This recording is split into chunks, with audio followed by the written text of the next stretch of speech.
We don't have confirmation yet if the fire is contained, but we will continue to give you updates as we get them. Live at the Camino Fire, Perla Shaheen, KGUN 9 on your side. All right, Perla, thank you. Crews from the rural Metro Fire are still working on that fire that sparked, you remember, at the recycling plant on Monday.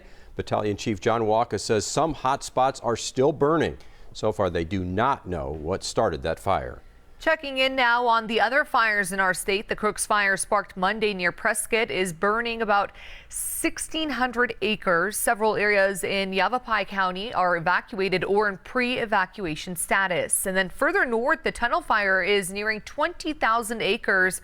Coconino Forest officials say 3 areas north of Flagstaff along Highway 89 are evacuated. 3 more areas are in pre-evacuation. Yeah, that tunnel fire is very worrisome. And Kyler, the winds, the dryness all across the state not helping firefighters. That is correct. And really the entire southwestern United States is under some extreme wildfire danger. So let's go to the Barron Fire and Smoke Detection, and we can see where that fire is very clearly right there, just to the north and northeast of Elfrida, and the smoke right now moving off to the east-northeast because the prevailing wind is coming out of the west-southwest, and some of that wind has been really gusty this afternoon.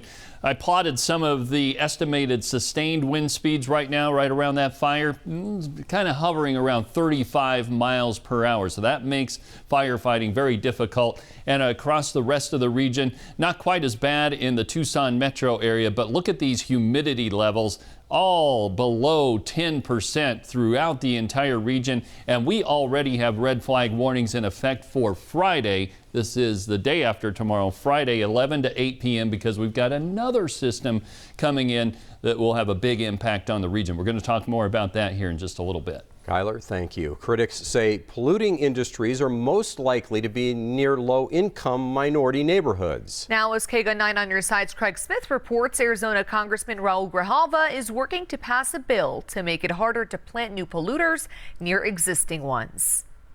The history of the South Side is a sad history of groundwater pollution leading to cancer and other dangerous illnesses. Now there's a bill moving through Congress that aims towards environmental justice for communities like this and other measures designed to clean up groundwater pollution that would affect this area. Large swaths of Tucson's South Side are haunted by chemical pollution from a solvent called TCE. It was widely used for aircraft and electronics work in and around Davis-Monthan, Tucson International, and a long list of manufacturing plants. TCE filtered into the ground through leaks and careless handling. It worked its way into drinking water and into the lives of Eva Carrillo Dong and her neighbors. For one thing, the stress of it all. It's always there. I grew up here, drank the TCE since I was an infant, and so it's affected me physically. It's affected my family, my parents, my siblings physically. And it's given us a lot of not just physical issues, but mental health issues. She says just getting tap water can trigger fear from years of pollution. Years of work have made the water safe. Now there's a new concern about chemicals called PFAS. They were widely used in firefighting foam, mainly at the air base and airport.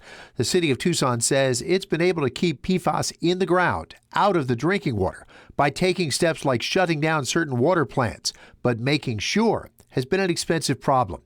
Congressman Raul Grijalva says since a lot of PFAS contamination comes from military bases, a Defense Department bill includes more than $500 million for PFAS cleanup. Tucson will have to compete with other areas to get a share. But Grijalva is working towards a broader approach to pollution and how low-income communities are far more likely to have polluters in their backyards. He's working to pass an environmental justice law. If a polluting factory wants to move in, the EPA would consider not just the effect of that new plant, but how the new plant might add to a history of pollution hurting a community.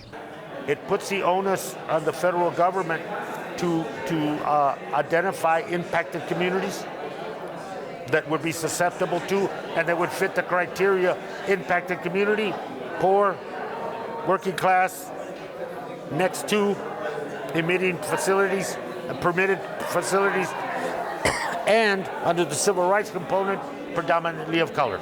Grijalva thinks the bill will pass the House, and he's working on lining up the votes for it to pass the Senate. Craig Smith, KGUN 9, on your side. A former assistant to one-time Wildcat star Richard Jefferson convicted of stealing nearly $5 million from the player.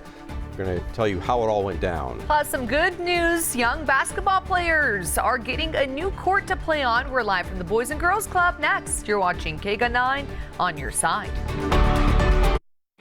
We tell your stories because you matter to us. You're watching Pat Paris and Heidi Alaga. KGUN 9 on your side.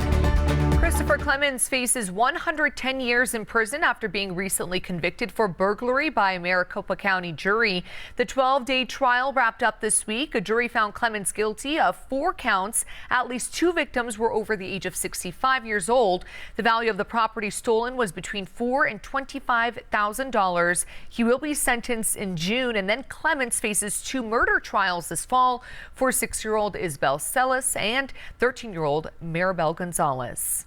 A man convicted of stealing nearly $5 million from former Arizona Wildcat and NBA star Richard Jefferson has been sentenced to 70 months in prison. Now, according to the Justice Department, Jefferson hired Theodore Kreitza in 2005 to work as his personal assistant. Over the next 8 years, Kreitza forged Jefferson's signature on more than 24 documents. He pleaded guilty to bank and wire fraud. Besides prison time, Kreitza's been ordered to pay nearly $4.8 million in restitution to Jefferson. Now